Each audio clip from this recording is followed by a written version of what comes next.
Assalamualaikum warahmatullahi wabarakatuh. Bertemu lagi dengan channel Petani Maju Official. Pada kesempatan kali ini saya akan menjelaskan tentang akarisida. Apa itu akarisida? Kemudian apa fungsinya dan bagaimana penggunaannya. Karena menurut saya masih banyak yang salah kaprah tentang akarisida. Saya punya cerita, saya punya seorang teman. Jadi singkat cerita seperti ini, teman saya itu merawat tanaman cabai dan juga semangka, terkadang juga melon. Pada saat-saat tertentu dia merasa semua obat tidak mempan untuk menanggulangi penyakit, penyakit keriting khususnya. Jadi bila menyerang tanaman cabai, keriting kemudian tidak bisa tumbuh dengan optimal. Setelah berbagai cara dilakukan, bermacam-macam obat dicoba, tetap tidak berhasil. Kemudian teman saya itu bilang, semua obat sudah saya coba tapi tidak ada hasilnya. Ternyata setelah saya cabut tanaman itu, akarnya benjol-benjol. Dia mengambil kesimpulan bahwasanya ternyata hamanya itu ada di akar. Pantesan semua obat tidak mempan. Ternyata ini adalah akarisida, jadi akarnya yang diserang. Teman saya mengambil kesimpulan seperti itu. Ini tentang pendapat, saya tidak menyalahkan pendapat karena orang bebas berpendapat. Namun saya punya pendapat lain tentang hal itu. Menurut saya kata akarisida itu berasal dari kata akarina dan sida. Akarina artinya kutu-kutuan atau hama kutu-kutuan, keluarga kutu-kutuan. Sedangkan sida adalah membunuh. Jadi akarisida itu artinya membunuh kutu-kutuan. Jadi hama kutu-kutuan itu macamnya banyak, bisa kutu daun, kemudian kutu kebul, trip dan lain-lain. Trip, apit, mite dan lain-lain itu semua keluarga kutu-kutuan.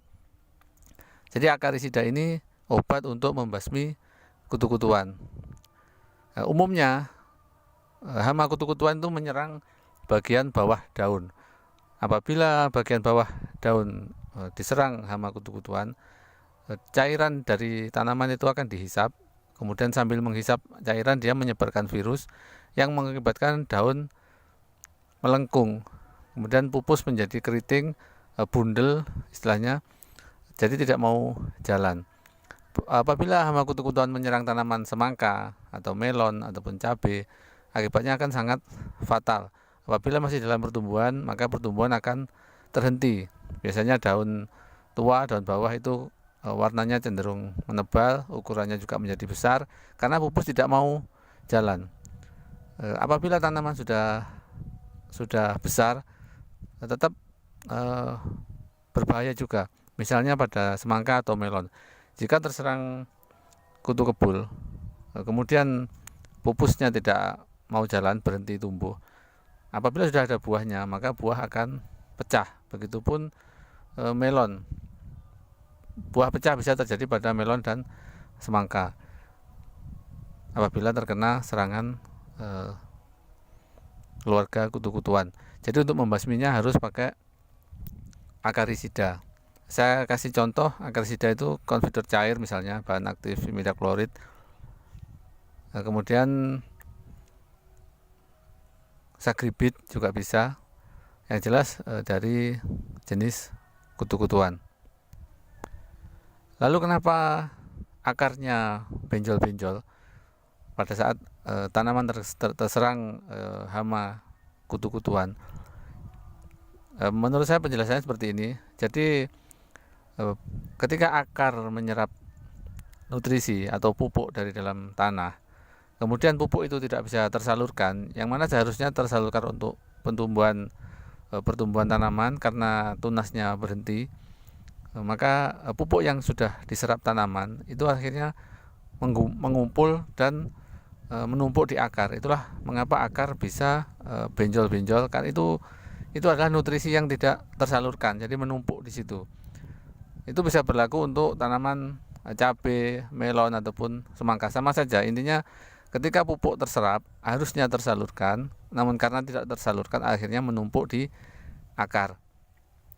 Itulah sebabnya mungkin sebagian orang mengambil kesimpulan, oh pantesan ini serangan akarisida, penyakitnya ada di dalam tanah, makanya segala obat tidak mempan. Sebenarnya bukan segala obat tidak mempan, mungkin salah dalam eh, cara menggunakannya atau dosisnya atau tidak tepat sasarannya, makanya tidak mempan.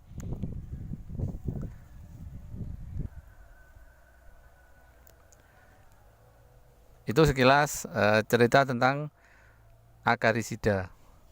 Adapun penggunaan akarisida yang benar adalah karena hama menyerang bagian bawah daun. Pada saat penggunaan usahakanlah bisa mengenai bagian bawah daun.